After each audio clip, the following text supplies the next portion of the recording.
let's make bread. Oh my God, you think, I don't know how to make bread. It's got yeast, it's got all this stuff I don't understand. You understand everything. It's the easiest thing in the world. A 6-year-old could do this.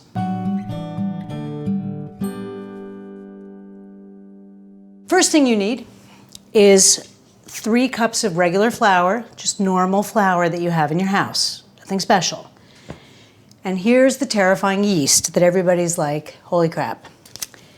Yeast, it's alive, but you want to make sure it's alive. There's 2 different kinds of yeast, active yeast and instant yeast. The only difference is active yeast has to be dissolved in water for a few minutes before you use it. Take a 1/4 teaspoon of yeast, like that, put it in a bowl.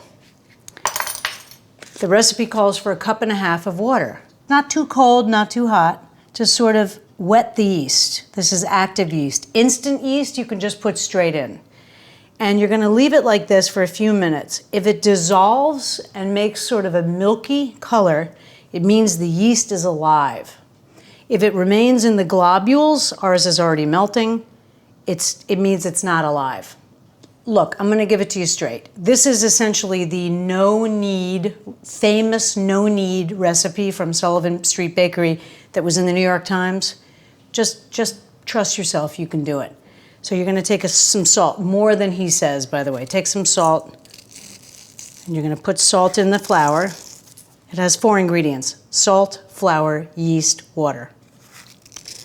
Shake that around a little bit. Our yeast is already dissolving. See that milky color? So this is active yeast. It's alive now. It's alive! I'm going to take a little olive oil. I'm going to take another bowl, and I'm going to put a little olive oil in that bowl. And I'm going to kind of grease the bowl. This is where your dough is going to rest. So have this ready. Basically, flour, yeast, greased bowl. Can you do that? I think so.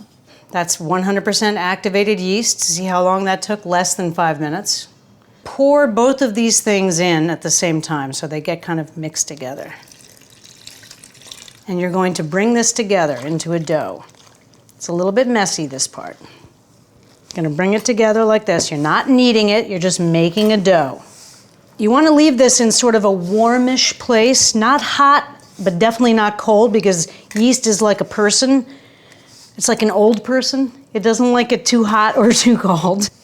I'm going to just make it into sort of a ball. It's a little bit of a mess. Don't worry about the dried up stuff in the bottom. Just leave that. You want the wetter dough.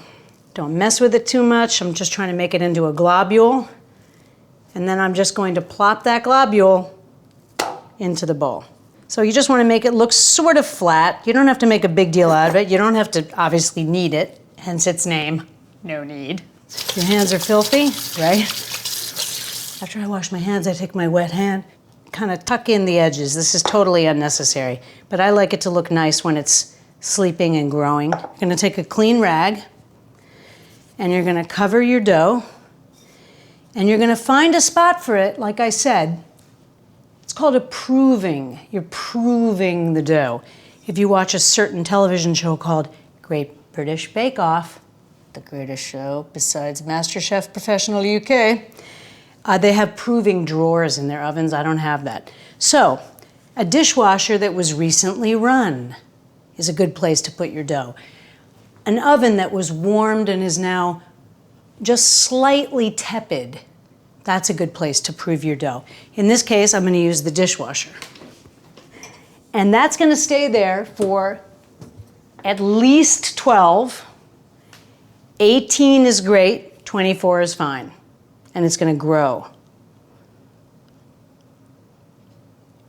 So through the magic of television, we now have a bread dough that has been resting for 12 hours.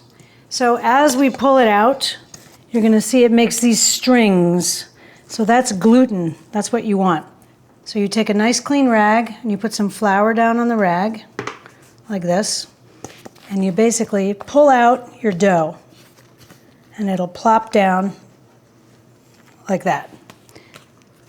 Make it into a nice little circle, okay, like that.